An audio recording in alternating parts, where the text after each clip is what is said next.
Bonjour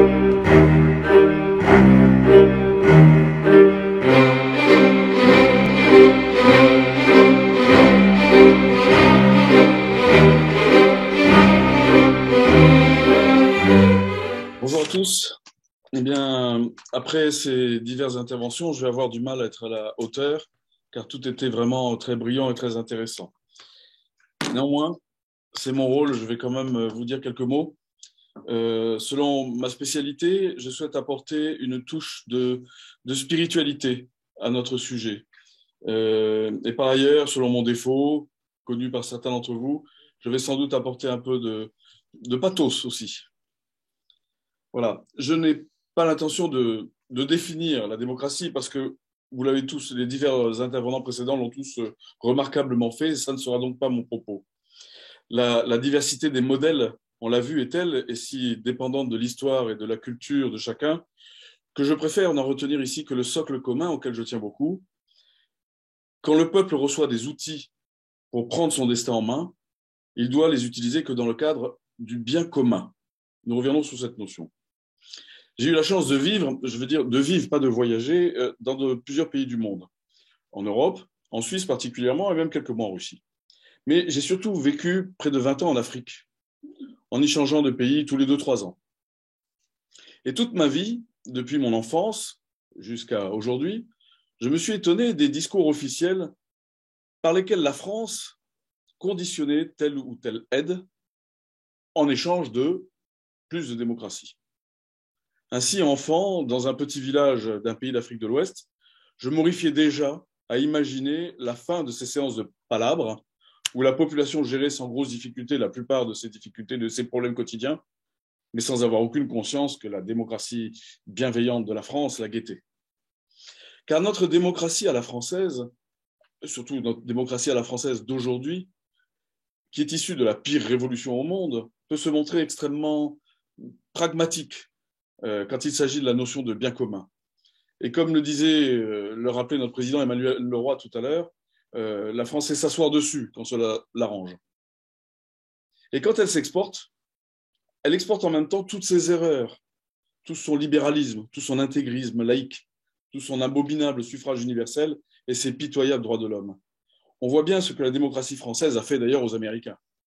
Non, la démocratie à la française, pas plus qu'aucune autre d'ailleurs, ne sont nécessairement exportables et surtout pas toujours enviables. Mais revenons à la Russie.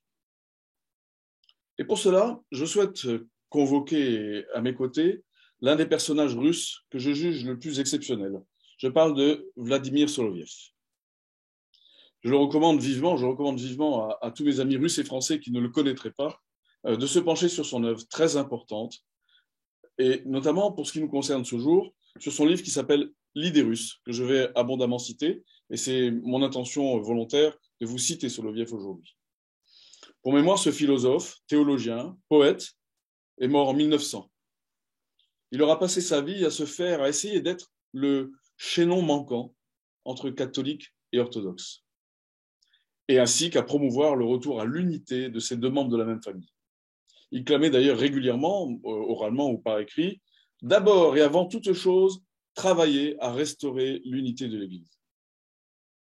Né en 1853, Soloviev était issu d'une famille moscovite très honorable, d'ascendance kievienne.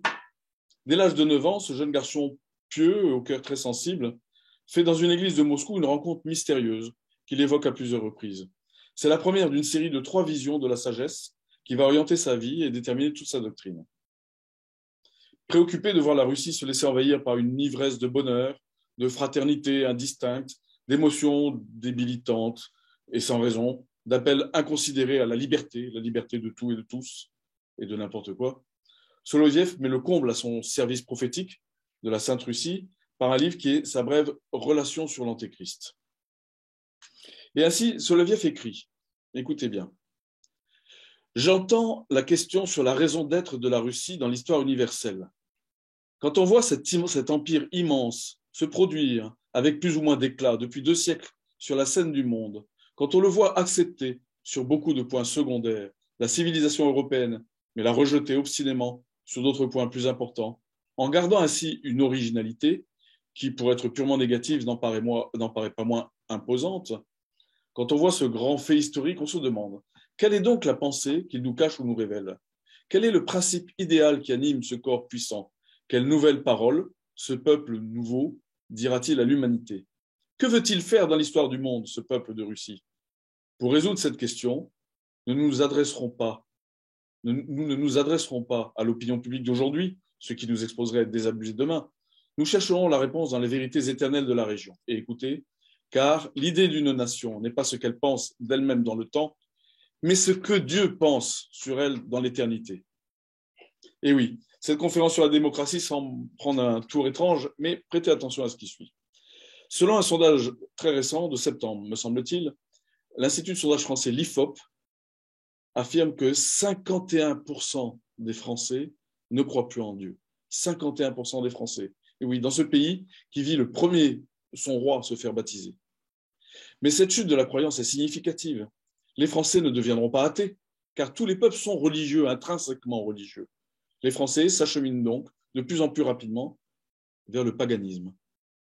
Il faut dire que la nouvelle religion écologique les prépare bien à cela, avec ses croyances et ses dogmes, ses grands gourous, ses commissaires religieux, ses grands-messes médiatiques et ses sciences interdites au débat ou aux contradictions, sous peine d'excommunication des réseaux sociaux. Sans oublier, bien sûr, la nouvelle dimension panthéiste, avec ses forêts divinisées, ses vaches qui accouchent, on ne dit plus mettre bas, ses végans, ses inagayas. Et oui, notre démocratie laïque a effacé la chrétienté du plus vieux pays chrétien du monde et l'a remplacée par un néopaganisme sans plus de transcendance et empli de nihilisme. C'est cette même démocratie laïque, qui est la même empire aux États-Unis, qui a favorisé toutes ces lois dites sociétales et toutes profondément inhumaines ou destructrices, de la favorisation de l'avortement jusqu'à l'incitation à l'homosexualité, au mariage républicain, en passant par l'ultra-simplification du divorce, par l'euthanasie, le suicide assisté. J'en passe, vous connaissez ces horreurs vous-même. Mais voici ce qu'explique Soloviev. La vocation, ou l'idée propre que la pensée de Dieu assigne à chaque être moral, individu ou nation, et qui se révèle à la conscience de cet être comme son devoir suprême, cette idée agit, dans tous les cas, comme une puissance réelle. Elle détermine, dans tous les cas, l'existence de l'être moral. Mais elle le fait de deux manières opposées. Elle se manifeste comme la loi de la vie, quand le devoir est rempli, ou comme la loi de la mort, quand il ne l'est pas. L'être moral ne peut jamais se soustraire à l'idée divine qui est sa raison d'être, mais il dépend de lui-même de le porter dans son cœur et dans ses destinées, comme une bénédiction ou comme une malédiction. Ce que je viens de dire devait être un lieu commun pour tout, je ne dirais pas pour tout chrétien, mais au moins pour tout monothéiste. En effet, on ne trouve rien à redire à ces pensées quand elles sont présentées d'une manière générale. C'est contre leur application à la question nationale que l'on proteste. Le lieu commun se transforme tout à coup en rêverie mystique et l'axiome devient une fantaisie subjective. Qui n'a jamais su la pensée de Dieu sur une nation qui peut parler de devoir à un peuple, affirmer sa puissance, poursuivre son intérêt national?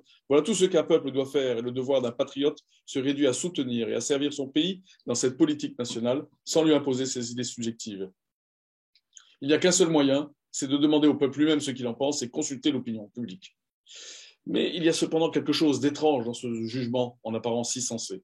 Ce moyen empirique pour apprendre la vérité est absolument impraticable là où l'opinion nationale est partagée, ce qui est presque toujours le cas. Quelle est la vraie opinion publique de la France? Celle des catholiques ou bien celle des francs-maçons? Soloviev ajoute: et puisque je suis russe, à laquelle des opinions nationales dois-je sacrifier mes idées subjectives? À celle de la Russie officielle et officieuse, la Russie d'aujourd'hui, ou bien à celle que professent plusieurs millions de nos vieux croyants, ces vrais représentants de la Russie traditionnelle, de la Russie du passé, pour qui notre Église et notre État actuel sont l'empire de l'Antéchrist? Ou bien encore, serait-ce aux nihilistes qu'il faudrait nous adresser, eux qui représentent peut-être l'avenir de la Russie? On le voit. Pour Soloviev, la Russie est une nation religieuse et doit le rester. C'est dans la conclusion de son livre L'idée russe, que je vous ai recommandé de lire, qu'il livre son enseignement le plus fort sur ce que doit être la Russie. Je cite: il n'est pas bien pour un homme de rester seul. Il n'est pas autrement pour une nation. Il y a 900 ans, nous avons été baptisés par Saint Vladimir au nom de la Trinité féconde, et non pas au nom de l'unité stérile. L'idée russe ne peut pas consister à renier notre baptême.